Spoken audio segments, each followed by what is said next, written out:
5월의 워밍업 박용주 목사입니다.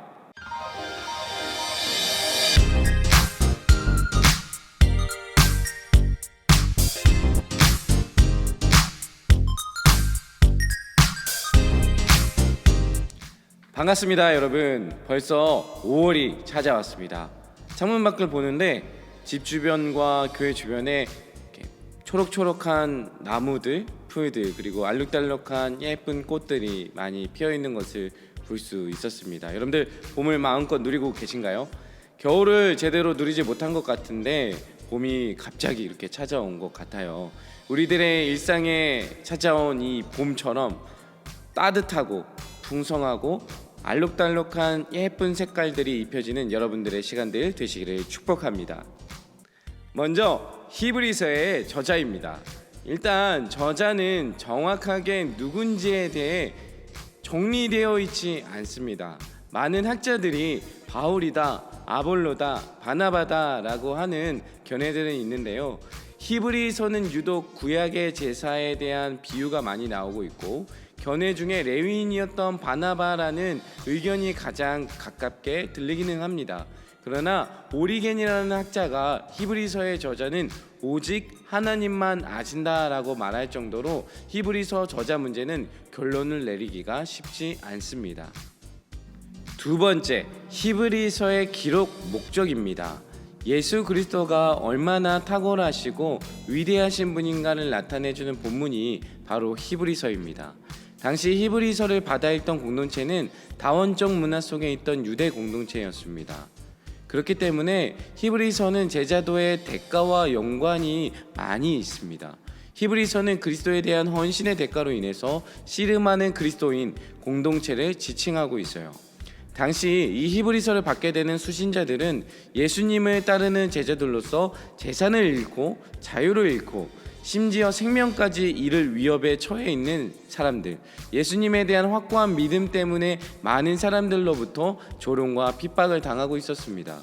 어떤 이들은 이 고난을 기쁨으로 받아들였지만 어떤 이들은 그리스도에 대한 처음의 충성을 잊어버리고 타협을 하기도 했고 어떤 이들은 배교자가 되는 위기에 직면하는 일들도 있었습니다.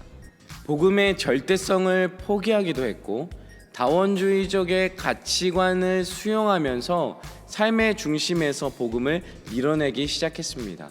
또한 현실에 안주하게 되고 당연히 그리스도의 재림을 부인하게 되는 것이죠.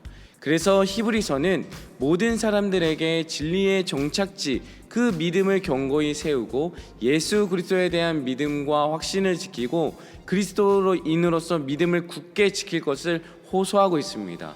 결국 히브리서의 중심 메시지는 예수를 재발견하라 라고 정리할 수 있습니다.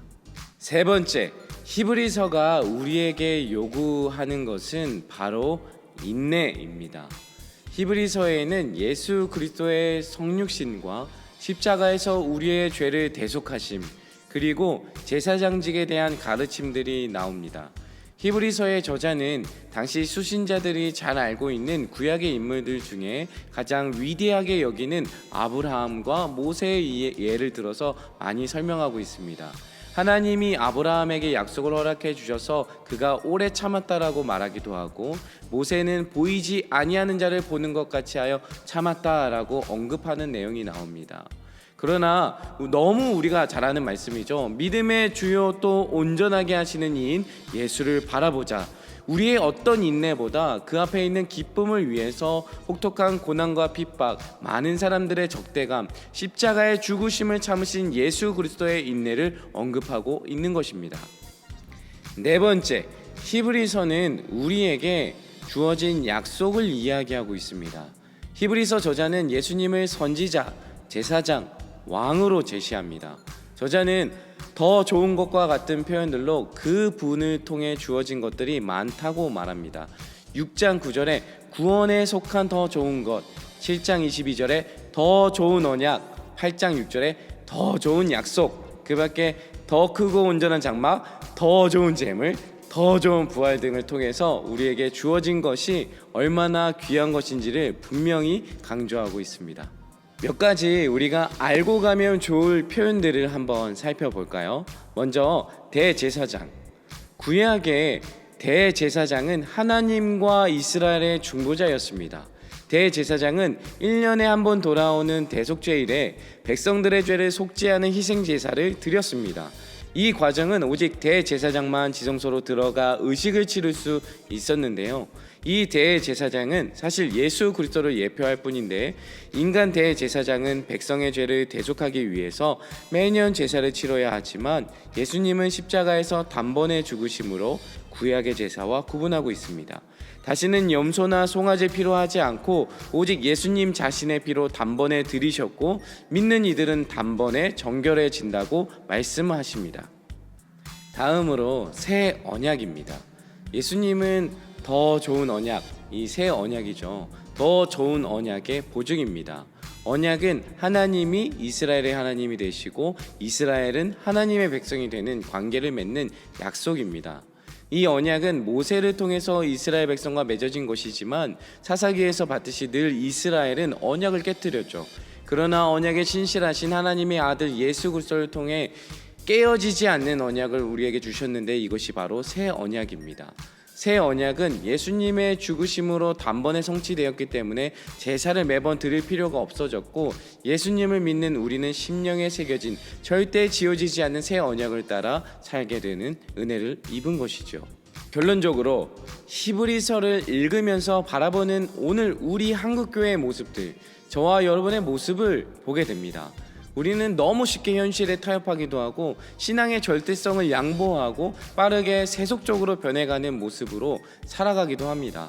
눈에 보이는 대로 판단하고 현실을 더 중요하게 생각하고 그 현실에 안주하려는 모습은 더 이상 우리의 진짜 본향인 하나님 나라를 기다리지 않고 나그네처럼 살아가는 것이 아니라 마치 이 땅에서 영원히 살 것처럼 살아갈 때가 많이 있다라는 것이죠.